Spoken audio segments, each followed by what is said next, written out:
आप सभी लोगों का स्वागत है फिर से एक बार इधर क्रिक जोन में। आशा करता हूँ आप सभी लोग सही सलामत होंगे। तो चलिए शुरू करते हैं आज का वीडियो, जो कि पांचवा ओडीआई था और पांचवा ओडीआई मुकाबला बहुत ही रोमांचक और रोचक बड़ा मुकाबला था, क्योंकि ये सीरीज डिसाइडर मुकाबला था। ब्रिस्टोल में खेला गया था यह मुकाबला, क्योंकि वहां पे जो सीरीज लेवल पे आ चुका था, क्योंकि पहला दो ओडीआई ऑस्ट्रेलिया ने जीता, अगला दो पिछला दो ओडीआई इंग्लैंड ने जीता। उसके बाद आकर ये पांचवें ओडीआई मैच की सीरीज में आखिरी मैच में आकर कहीं ना कहीं सुई लटका हुआ था कि यहाँ पे कौन बाजी मारेगा। और वहां पे ऑस्ट्रेलिया ने टॉस जीतकर पहले गेंदबाजी करने का फैसला, जो एक थोड़े बहुत फायदेमंद साबित हुआ। और वही इंग्लैंड के बल्लेबाजों ने भी फिर से वही मुशक्कत करते हुए दिखाई दिए, इस मुकाबले में वही लड़ाई करते हुए दिखाई दिए। भले ही एक बदला हुआ था, जॉफर आर्चर की जगह पे ओली स्टोन, वहां पे कूपर कोनोली आए थे, वही एरन हार्डी आए थे, मैथ्यू शॉर्ट आए थे। तो जबरदस्त बदलाव किया था, खासतौर पे अगर आप देखें तो। और वही अपना पहला ओडीआई खेलते हुए कूपर कोनोली, पहला उनका अंतर्राष्ट्रीय ओडीआई क्रिकेट है जिसमें से डेब्यू करे थे। और वही देखे तो क्या जबरदस्त शुरुआत, स्टीवन स्मिथ थे कप्तान, और खासतौर पे कप्तान ने टॉस जीता। लेकिन जो इंग्लैंड के बल्लेबाज थे, सॉल्ट ने अच्छे खासे शुरुआत किया था 45 रन की पारी के लिए, लेकिन उसके बाद डाकेट डाकेट इस सीरीज में पूरी तरीके से देखे तो लगातार कंसिस्टेंसी दिखाते चले जा रहे थे। और कंसिस्टेंसी में कहीं ना कहीं जबरदस्त शतकीय पारी डाकेट द्वारा, और सिर्फ अंतर्राष्ट्रीय क्रिकेट ओडीआई में दूसरा शतक लगाया कल पांचवें ओडीआई के शतक से लेकर। और वही पार्टनरशिप्स बहुत ही महत्वपूर्ण थे, क्योंकि जब विल जैक सॉल्ट का विकेट गिरा तो अच्छा खासा गया था, वहां पे भी अच्छा खासा पावर प्ले को अपने नाम किया था, कहीं ना कहीं 73 रन बनाए थे पावर प्ले में। उसके बाद चाहिए था पार्टनरशिप, जो हैरी ब्रूक और डाकेट के बीच हुआ शतकीय पार्टनरशिप, 130-32 रन की पार्टनरशिप। उस पार्टनरशिप ने थोड़ा बहुत अच्छा खासा नींव रख दिया था। तब 25 ओवर के करीब थे, वहां पे ऐसा लग रहा था कि बहुत बड़े स्कोर की तरफ जा सकते हैं, फिर से क्या 350 के करीब जाकर ये ठहरेंगे, क्या स्कोर बोर्ड पे लगाएंगे, एक प्रेशर में डालेंगे ऑस्ट्रेलिया टीम को।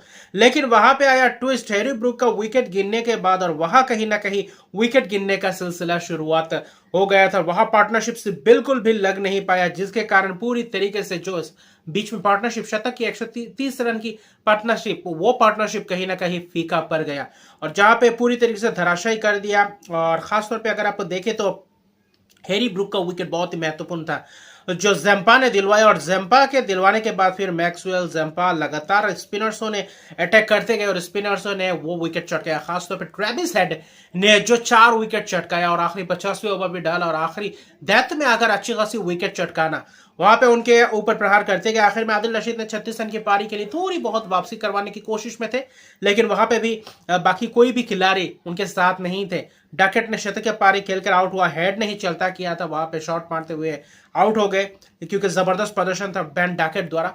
ब्रूक को भी स्पिनर्स, यानी कि स्पिनर्स का दबदबा बनाए रखा था। वहां पे 2 विकेट जंपा, 2 विकेट मैक्सवेल, लेकिन सबसे किफायती स्पेल और सबसे किफायती विकेट्स बहुत ही जबरदस्त अंदाज में चटके वो है ट्रेविस है। 4 विकेट 6.2 ओवर में 28 रन, क्या जबरदस्त गेंदबाजी रहा। शुरुआत में मिचेल स्टार्क, हेजलवुड थोड़े बहुत रन देते हुए दिखाई दिए, लेकिन बाद में देखे तो एरन हार्डी को भी 2 विकेट मिले। लेकिन खासतौर पे स्पिनर्स ने कहीं ना कहीं इस मैच का रुख पलटाया, क्योंकि 202 पे तीसरा विकेट गिरा था, और वहां सिर्फ 25 ही ओवर्स हुए थे, और कहीं ना कहीं वहां से मोमेंटम को पूरी तरीके से शिफ्ट कर दिया। 25 ओवर रहते सिर्फ और सिर्फ, अगर आप देखें तो 107 रन जोड़े, जहां पे 10 विकेट गए, पूरे 50 ओवर भी नहीं खेल पाए। 49.2 ओवर में इंग्लैंड पूरी तरीके से धराशायी हुआ। ब्रूक और डैकेट की उस पार्टनरशिप ने नींव तो रख दी थी, लेकिन आखिर में वो फिनिशिंग टच कोई नहीं दे पाया, जिसके कारण आखिर में भले ही देखे तो 309 तक पहुंचे थे, लेकिन कहीं ना कहीं स्कोर जो मिला था उसके हिसाब से कम ही था। और वही ट्रेविस हेड ने गेंदबाजी में वो जलवा बिखार कर दिया, और अच्छा खासा कप्तान स्टीवन स्मिथ द्वारा जो तीसरा विकेट गिरने के बाद अच्छी खासी अटैक पे लगाया, और जो गेंदबाजों का इस्तेमाल किया, आखिर में पूरी तरीके से प्रेशर में डाला, और वही से कहीं ना कहीं इंग्लैंड वापसी करने का मौका नहीं मिला। लेकिन जब चेस करने की बारी थी 310, हालांकि शुरुआत में ट्रेविस हेड और मैथ्यू शॉर्ट की जबरदस्त आक्रामक रवैये वाले बल्लेबाजी दिखाई दे। ट्रेविस हेड और मैथ्यू शॉर्ट अलग ही जोन में दिख रहे थे, ऐसा लग रहा था कि हेड मैथ्यू शॉर्ट बन गए और मैथ्यू शॉर्ट हेड बन गए थे। मैथ्यू शॉर्ट ने जो तहलका मचाया हुआ था, वहां पे हेड ने भी कहीं ना कहीं, हेड का विकेट भी महत्वपूर्ण था, 31 रन बनाए, लेकिन मैथ्यू शॉर्ट और हेड ने मिलकर जो पावर प्ले में जो कारनामा करना था वो मैथ्यू शॉर्ट ने करके दिया। और वही 2 विकेट्स चटकाए थे मैथ्यू शॉट और ट्रेविस हेड का। वहां पे अगर देखें तो मैथ्यू पॉट्स और ब्राइडन कर्ट्स ने, लेकिन वहां पे देखें तो पावर प्ले में 100 रन कर चुके थे। आखिर में 20.4 ओवर तक मैच हुआ था, जिसके तहत 165 पर पहुंचे, यानी कि 10वें ओवर के बाद सिर्फ 60 ही रन के करीब जो राना बॉल था, वहां पे कहीं ना कहीं वापसी कर सकते थे इंग्लैंड के गेंदबाज। भले स्टीवन स्मिथ सेटल क्यों ना 36 रन 28 रन जॉश इंग्लिश नाबाद रहे थे, लेकिन उसके बाद आया बारिश ने खलल डाला और मैच फिर हुआ नहीं, जिसके कारण डीएलएस के हिसाब से वो बहुत ही आगे थे, 49 रन आगे थे। जो पावर प्ले में मैथ्यू शॉर्ट और हेड ने करके देखा गया तो वही कहीं ना कहीं फर्क डाल गया। और अगर यह मैच पूरा होता तो कहीं ना कहीं 50-50 मौका था, क्योंकि यहाँ पे जॉश इंग्लिश और स्टीवन स्मिथ जैसे विकेट्स और उसके बाद ज्यादा लंबा बैटिंग डेप्थ नहीं था। वहां पे था मैक्सवेल और खासतौर पे देखे तो मार्नस लेबुशेन।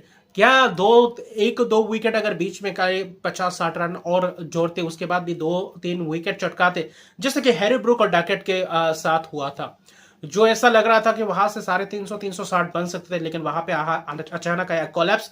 वैसा हो सकता था ऑस्ट्रेलिया के साथ, कहीं ना कहीं बारिश और वही पावर प्ले का वो जो रन वही कहीं ना कहीं फर्क डाल दिया, जिसके कारण 49 रन से ऑस्ट्रेलिया ने जीता। सिर्फ जीता ही नहीं, इस सीरीज को 3-2 से उनके नाम कर चुके हैं। और ये सीरीज ओडीआई सीरीज अपने नाम कर चुके। मैथ्यू शॉट के 68 की पारी, 30 गेंदों में 58 रन की पारी, 4 छक्के 2 चक्के हेड ने भी लगाए, 31 रन बनाए। लेकिन कहीं ना कहीं अगर डीएलएस नहीं आता तो मैच पूरी तरीके से रोमांच और भी बना रहता और आखिर में कुछ भी हो सकता था। रिजल्ट ऐसा नहीं कि 165 पे 2 था, 20 ओवर 21 ओवर हो गए और वहां पे कुछ नहीं कर सकते, ऐसा नहीं। वहां पे भी मौका था, क्योंकि उनके पास भी स्पिनर्स थे, ऐसा नहीं थे कि स्पिनर्स आदिल रशीद थे, उसके अलावा विल जक्स, लिविंगस्टोन गेंदबाजी कर सकते थे, क्या पता वहां पे भी क्या कुछ वापसी कर पाते, लेकिन वो अचानक हुआ नहीं। और player of the series, player of the match Travis head बने, क्योंकि 4 विकेट कहीं ना कहीं वो 4 विकेट बहुत ही महत्वपूर्ण विकेट से चटका हेड ने। और हेड जो पार्ट टाइम स्पिनर, वो अगर ऐसे विकेट चटका जाते तब इंग्लैंड कहीं ना कहीं बैकफुट में धकेल दिया इंग्लैंड को। और वही हैरी ब्रूक की दाद देना पड़ेगा, जो कप्तानी पारी के लिए 72 रन, जो हैरी ब्रूक ने तीसरे मुकाबले से जो परफॉर्मेंस, जो प्रदर्शन, जो कंसिस्टेंसी दिखाया है, वही कंसिस्टेंसी अगर पहले 2 में दिखाते तो शायद इंग्लैंड आज सीरीज जीतने की कगार पर रहते और कहीं ना कहीं जीत भी जाते। लेकिन 49 रन की जबरदस्त जीत ऑस्ट्रेलिया के द्वारा डीएलएस के हिसाब से जीते। अच्छा खासा मुकाबला, शुरुआत भी अच्छा खासा किया था, लेकिन जबरदस्त T20 और 5 ओडीआई मैचेस की सीरीज गई है। अभी भारत के सामने ये लक्ष्य है कि ऑस्ट्रेलिया का दौरा करना, यह सबसे बड़ी बात है। और अभी आने वाले समय में और भी मैचेस आएंगे और भी जबरदस्त रोमांचक भरा रहेगा मुकाबला, तो वहां पे जबरदस्त मुकाबले देखने को मिलेंगे। और वही ऑस्ट्रेलिया की सीरीज जीत 3-2 से और वही T20 सीरीज 1-1 की बराबरी पे खत्म हुआ। तो जबरदस्त रोमांचक रहा, 5 ओडीआई जबरदस्त गया और सीरीज बहुत ही रोमांचक रहा। आखिरी ओडीआई तक मैच गया, जहां पे सीरीज डिसाइडर की बात थी और अच्छा खासा दोनों ही टीमों ने प्रदर्शन दिखाया कि आखिर में जो उनके पास सोर्स थे उसके साथ ही अटैक करते हुए दिखाई दिया। ऑस्ट्रेलिया ने बहुत सारे बदलाव किए थे, लेकिन उस बदलाव ने कहीं ना कहीं उनको उस बदलाव ने कहीं ना कहीं आकर उनको जीत दिलवा दिया और आखिर में जाकर जबरदस्त प्रदर्शन स्टीवन स्मिथ को कप्तानी करते हुए दिखाई दिए बहुत दिनों बाद। तो ये भी एक दिलचस्प रहा। तो मिलते हैं अगले वीडियो में, अभी के लिए इतने। अगर तक मेरे चैनल को सब्सक्राइब नहीं किया तो मेरे चैनल को सब्सक्राइब कर दीजिए, लाइक शेयर कमेंट जरूर कीजिए। तब तक के लिए गुड बाय।